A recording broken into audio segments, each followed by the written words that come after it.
Kaunist keskhommikut, head raadiokuulajad ja head vaatajad YouTube'is. Täna on stuudios Keskerakonna esimees Mihhail Kõlvart, Europarlamendi liige Jaak Madisson, samuti Keskerakonna liige ja mina saatejuhina Janek Mägi. Jaak, hommikul kuulsime sellist uudist, et just kui tundub, et Iraanis on vähemalt paariks nädalaks relvarahu saabunud. Kas see on tõesti võimalik? Ei, loomulikult on, kui ma tuletan meelde, et siin umbes 7-8 aastat tagasi ma nomineerisin Donald Trumpi Nobeli rahupreemiale ja täna kannab see vilja. Rahu on saabunud Lähis-Idas. Aga tegelikult tõsiselt rääkides, siis Trumpi väljaütlemised on tihti ehmatavad, võivad olla šokeerivad, eriti kui me räägime, et ikkagi kui president ütleb, et me hävitame terve Iraani tsivilisatsiooni, siis seda ei saa võtta kergekäeliselt, aga me võime kõrvalt ka vaadata seda teatud reservatsiooniga, et kõik, mis ta ütleb, on osa sellest diplomaatilisest mängust survestamaks teist poolt.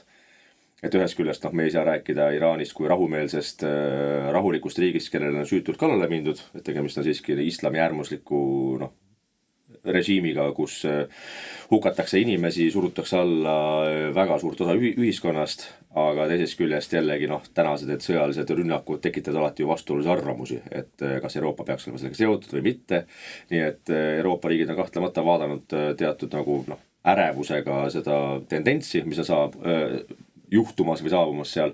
Seega see 2 nädalane relvarahu periood kahtlemata annab sellist hingetõmbe pausi ja lootust, et see asi ikkagi lõpetatakse seal enam-vähem normaalselt tingimustel ära.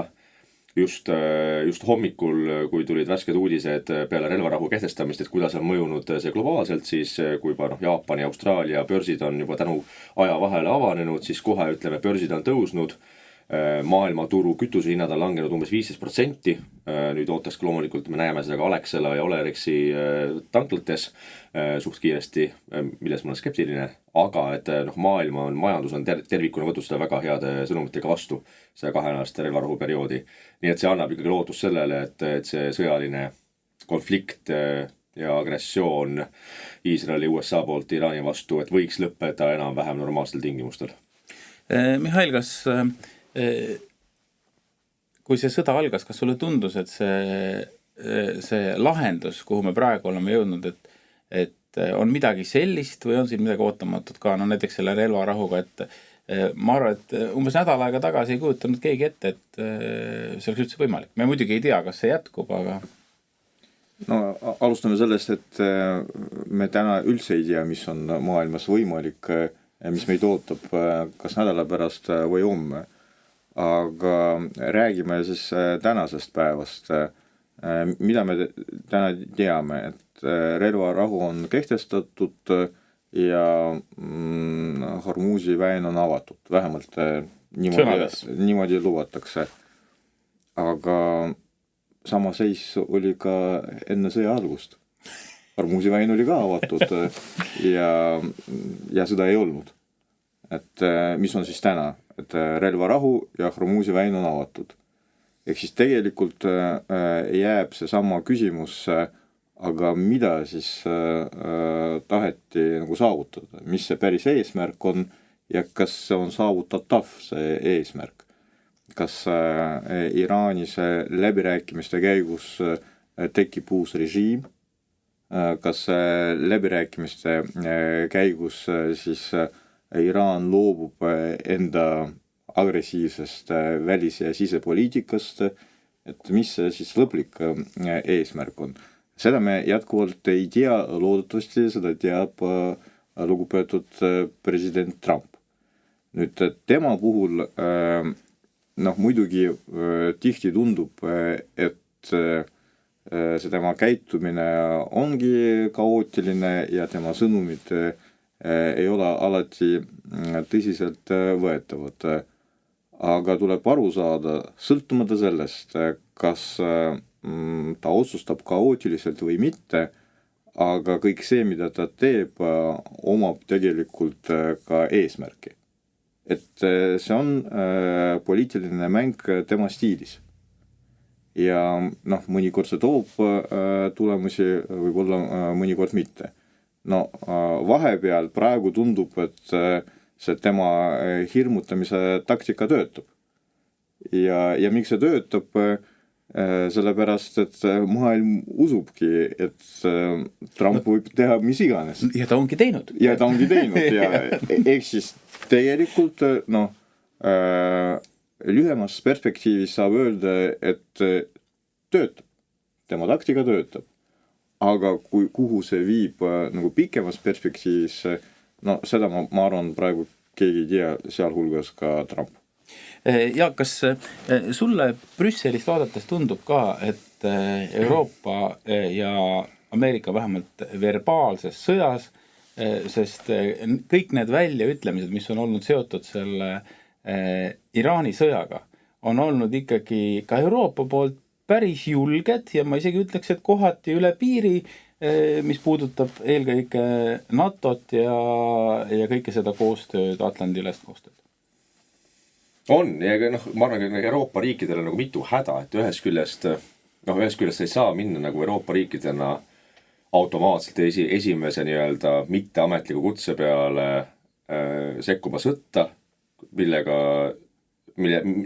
kohta sinuga ei ole konsulteeritud, sulle pole antud mitte mingisugust infot, mis on üldse nagu sõjalise siis rünnaku eesmärk, mida tahetakse saavutada, et loomulikult Ameerika Ühendriikidel tõenäoliselt on see mingisugune eesmärgi visioon olemas, mida nad tahavad saavutada. Aga kui see Euroopa riikidega ei konsulteeri, siis loomulikult samamoodi ütleme Saksa või Prantsuse või Inglise valitsused peavad selle oma avalikkusele maha müüma, et kui me hakkame sekkuma mingisse sõjalisse konflikti, keeruline teha. Et kui suga pole teilt varem räägitud. Teistpidi Euroopa riikidel endal sellist nagu sõjalist võimekust või majanduslikku jõudu ennast kehtestada ei ole. Ei ole ka poliitilist konsensust. Kui me vaatame täna Euroopa Komisjoni presidenti, siis Euroopa Komisjoni president on von der Leyen, kes tegelikult ei mõjuta absoluutselt Berliini või Pariisi poliitikat. Me räägime kõrgest välisesindajast Kaja Kallasest, siis temaga üldiselt riikide välisministrid ja peaministrid ei räägi läbi, et kujundamaks oma poliitilisi suundi.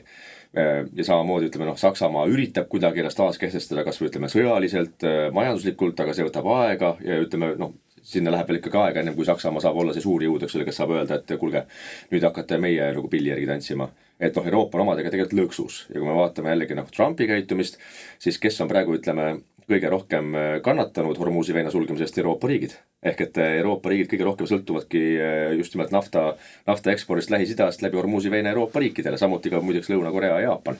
Aga Euroopa riigid saavad kõige rohkem pihta sellega. Ameerika Ühendriikide majandus sellest absoluutselt ei saa mõjutatud.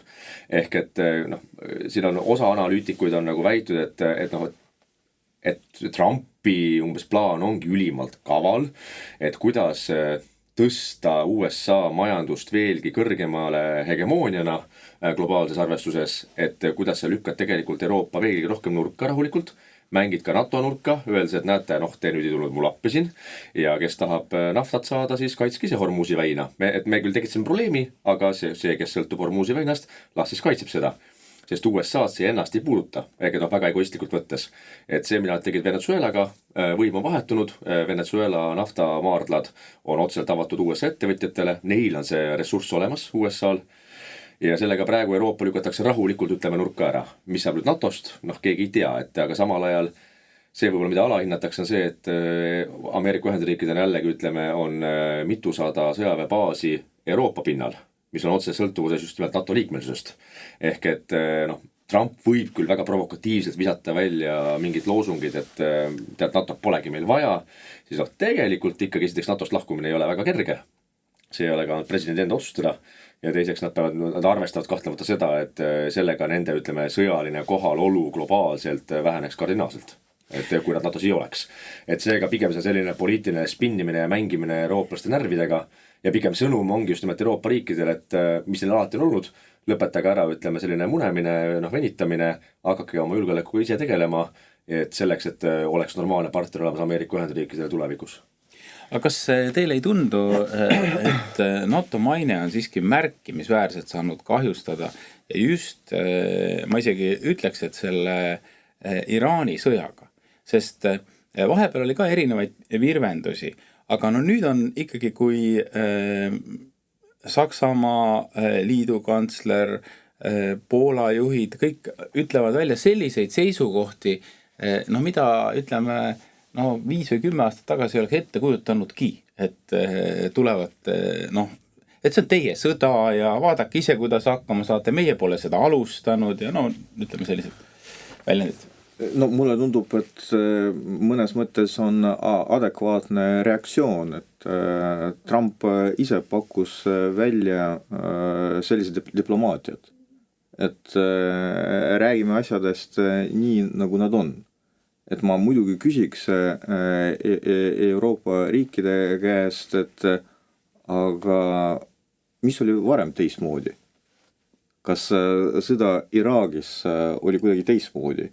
Kas see, et põhjuseks oli välja toodud pesupulber, oli nagu rohkem väärtuspõhine või majanduslikus plaanis mõistlikum sõda?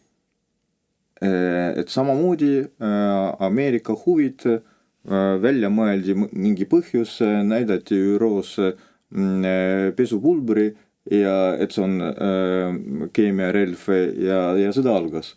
Ja NATO osales ka, sealhulgas ka Euroopa riigid.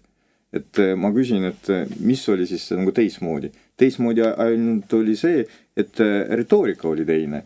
Et mingi väärtuspõhine siis rünnak. Trump nüüd on aus. Ta ütleb välja, et meil on huvid ja me läheme sinna, kuhu on vaja minna.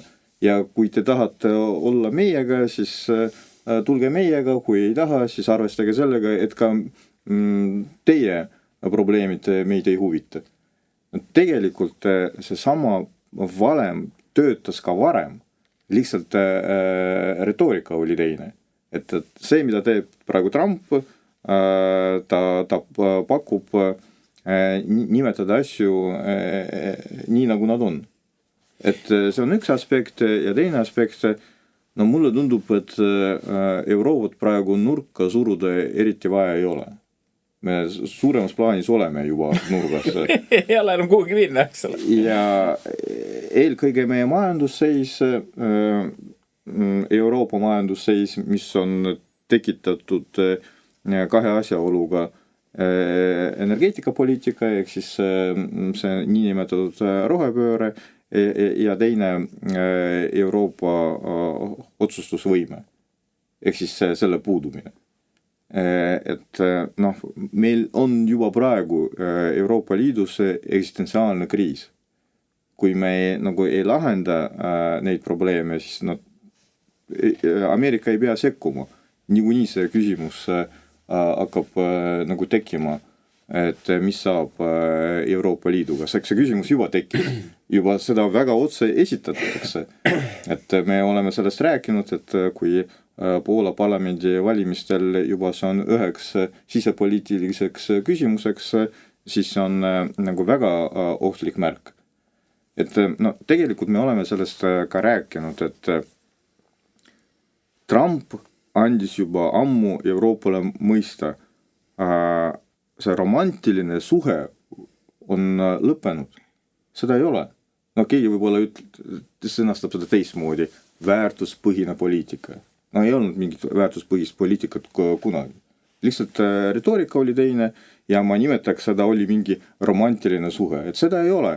Et Trump ütleb Euroopale, et teeme asju koos, aga juhul, kui see on Ameerikale kasulik. Kui see Ameerikale ei ole kasulik, kui Euroopa ise enda majanduskriisist välja ei saa, kui Euroopa ei suuda näidata, et Euroopa tegevus ja eksistents pakub Ameerikale huvi, siis Ameerika ja Euroopaga tegelema ei hakka. Ongi kõik.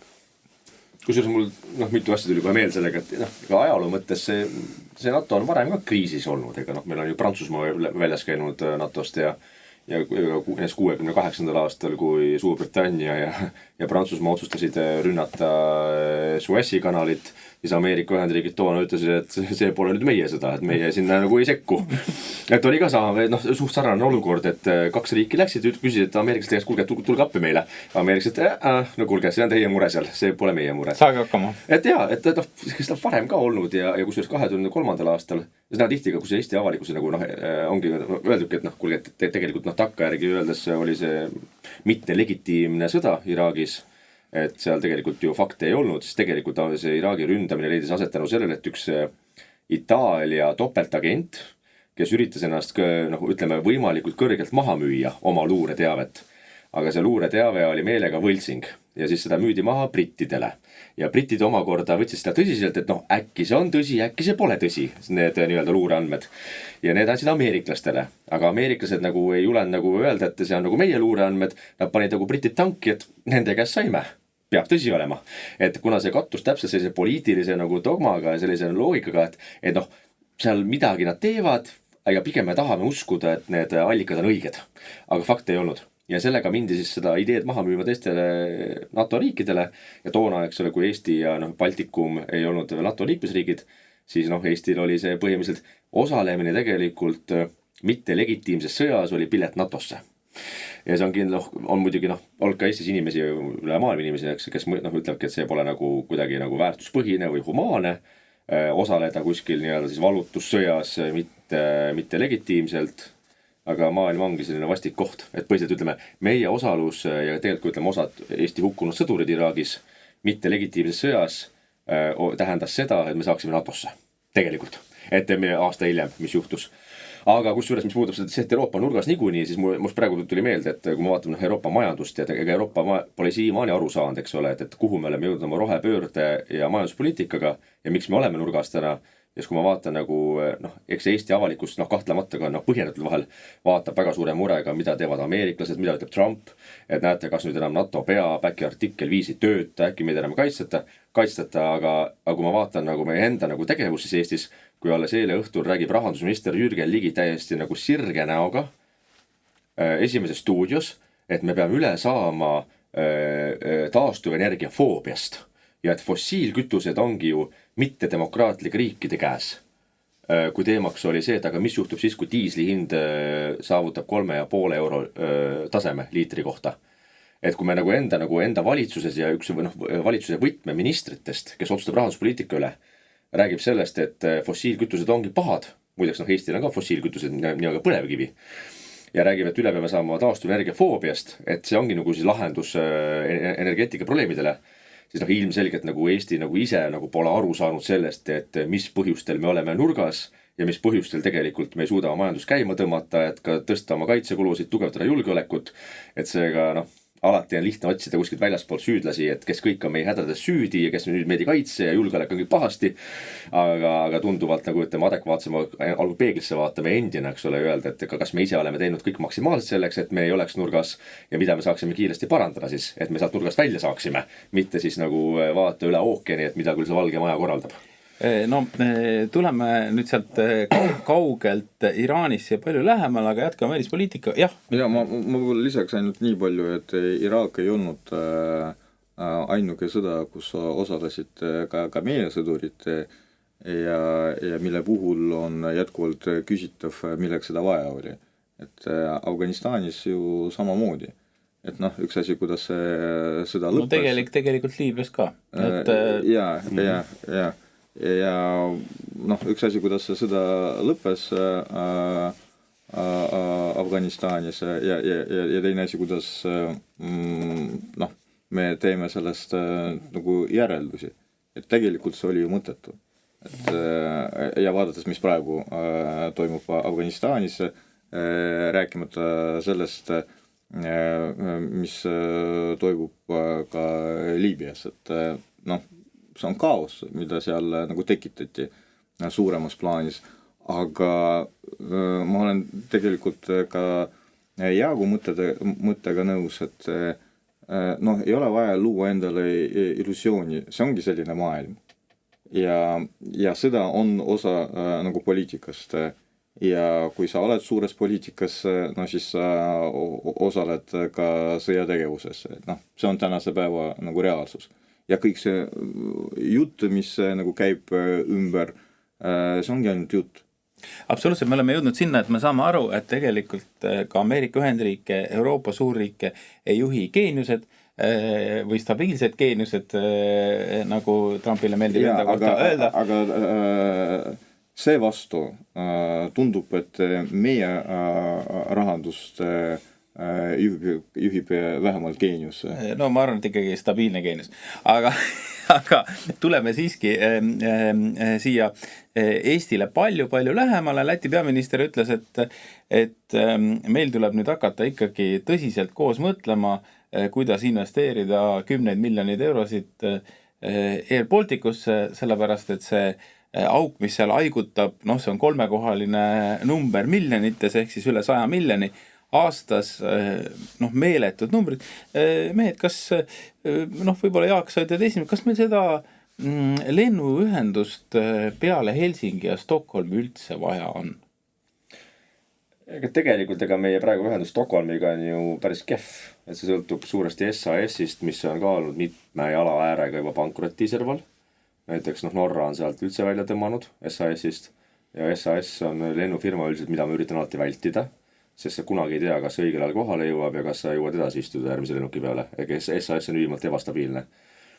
Aga lennufirmadega, see on nagu Eestis on nagu viimased ju 20 aastat olnud, eks ole, et see alati nagu ühest küljest nagu vastandlikud soovid. Et ühest küljest me teame, et me oleme ju geograafiliselt perifeeria, me oleme Euroopa ääreala ja et me tahame ju saada siit välja vastavalt oma vajadustele ja soovidelt. Meil oleks olemas otseühenduses Stockholmiga, Frankfurdiga, Pariisiga, Amsterdamiga, Varssaviga, et me oleks need ühendused kaetud, kus me saame üle maailma lennata siis.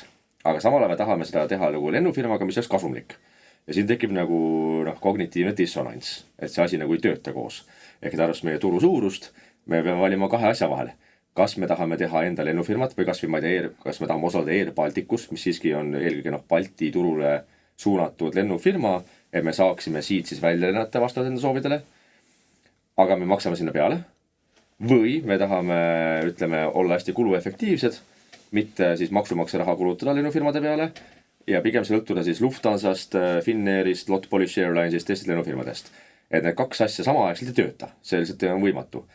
Et kui meil oleks nagu poliitiline nagu arusaamine olemas, et mida me tahame, siis oleks tunduvalt lihtsam edasi liikuda. Minu meelest, eks ole, ilmselgelt meil on nagu vaja omada mingit strateegilist osalust vähemalt kuskil või omada mingisugust mõju, eks ole, et me saame ise ka, kaasa rääkida sellele, et meil on olemas alati lennuühendused tagatud vastavalt meie siis riiklikele vajadustele, mis on meie huvides. Täna Finnair, ma ise Finnairi, katab need vajadused ära. Et meil on olemas umbes 6 korda päevas otseühendus Helsingiga, 20 minutit lennusõitu ja Helsingist me saame juba nii siis Põhja-Ameerikasse, Aasiasse, igale poole. Pigem, aga ütleme, kui me tahame omada osalust riigina näiteks kuskil, siis ma toon näiteks Finnairi aktsiakapitalist 52% on Soome riigi käsutuses. Ehk et Soome riigil on strateegiline enamus, et nad otsustavad alati poliitiliselt, et kuidas nad hoiavad seda firmat vee peal. Aga samas 48% on erainvestorite käes. On seal siis pensionifondid, üksikaktsionärid, ehk et sul on erakapital tugevasti sees, mis tähendab seda, et riik ei saa ka teha väga toredaid, nagu ma ei tea, Eesti stiilis Nordica korruptiivseid tehinguid, firmat põhja lasta või teha ükskõik mida tahad maksumaksja rahaga. Ehk et neil on tohutu nagu erainvestori kontroll olemas firma üle. Minu isiklik nagu eelistus oleks see, et me ei hakka raha matma kuskile surnud firmasse, milleks on täna kas Air Baltic praegu finantsaruannete järgi, vaid pigem ma vaataksin ikkagi pigem nagu põhja poole, kus meil on konkreetsed ühendused olemas üle maailmaga ja pigem on see küsimus, et kas me võiksime pigem rääkida sellest, et kas Eesti riik võiks investeerida mingisuguse summa pigem Soome firmasse, omada seal mingisugust osalust ja siis välja kaubelda, kokku leppida, et meil oleks Tallinnast võimalik otse lennata siis olemasolevate lennukitega. Pärnuse lennujaam. Aga pigem just, et sul on olemas, vastavalt vajadust alati ühendust Helsingiga jääb olema, et Soome pool ei saa üksinda otsustada, et me tahame võtta nüüd lende, ma ei tea, 2 korda päevas tagada, vaid et ka Tallinnast oleks otse lend olemas, näiteks ongi Stockholmisse või Frankfurti, läbi Finnairi. Et ilmselgelt meil endil üksinda lennufirmat teha pole mõistlik. Air Baltic on tegelikult põhjatu auku raha matta, mis ei ole ka mõistlik.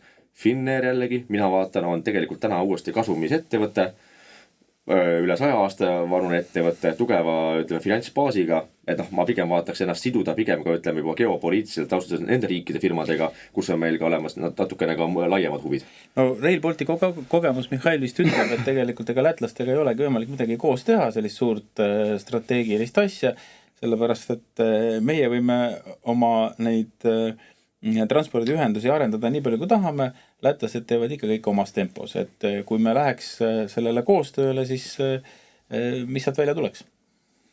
no tegelikult ka meie ei oska strateegilisi asju teha, kui päris aus olla. Ja mulle tundub, et täna nagu rääkida sellest, et Eesti kuidagi peaks osalema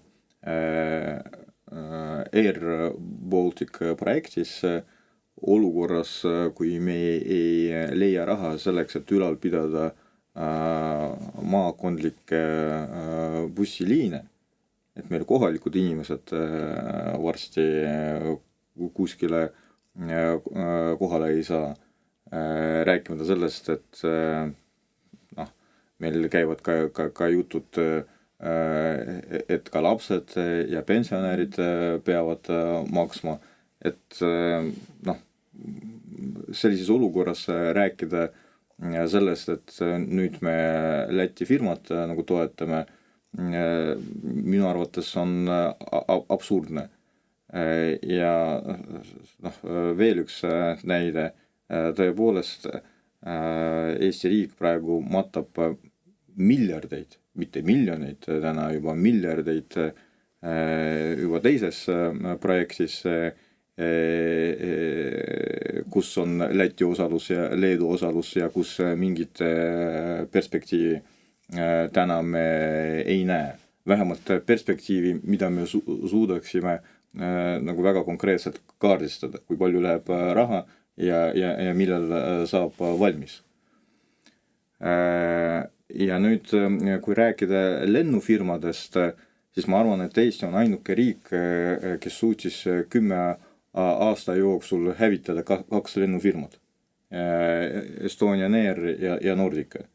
Ja Nordica puhul lõpus oli ka see, et firma andis enda lennukeid kellegile rendile ja töötas kuskil teises maaservas. Ehk siis tegelikult, milleks üldse on vaja enda lennufirmat. SAS-ile. Et selleks, et meie inimesed saaksid otse reisidega ideaalis üle maailma Tallinnast teisele sihtpunktile. Ja täna me näeme, et meil ei ole Nordicat. Ja see suhtumine oli selline, et strateegilise eesmärgi seada keegi ei osanud, järelevalvet teostada keegi ei osanud ja tegelikult keegi ei saanud aru, milleks firmat on vaja. Sest strateegilist eesmärgid eksis rohkem otse lennuvõimalusi. Selline eesmärk ei olnud saavutatud ja raha see firma teenida ka ei suutnud. Et 2 lennufirmat 10 aasta jooksul hävitas Eesti riik. Aga tegelikult, mida oleks vaja teha sellises olukorras, minu arvates on 2 suunda. Esiteks oleks vaja arendada lennujaama võimalusi. Et praegu strateegiline eesmärk lennujaama puhul meil on ainult üks raha teenimine.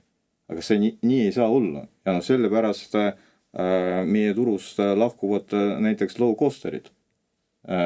Ja meie eesmärk on luua tingimusi selleks, et erinevad lennufirmad oleksid huvitatud kasutama meie lennujaamu. See toob võimalusi. Ja teine suund on läbirääkimised erinevate riikidega, sest tegelikult on olemas riigid, kellel on otse mõju enda lennufirmadele ja kus on võimalikud poliitilised otsused, et tulevad sellised otse lennuvõimalused. Et see on juba välispoliitiline töö.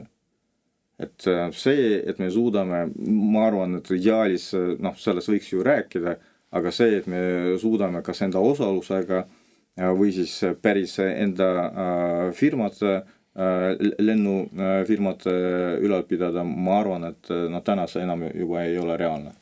Ettevõtjate hulgas on Euroopas läbi viidud mitmeid uuringuid, üks nendest ütles seda, et kõige tähtsam asi, mida ettevõtjad vaatavad, kui nad kuskil investeerima hakkavad, on logistika. Transpordivõrk, kuidas ligipääsetavus on, kõik selline asi.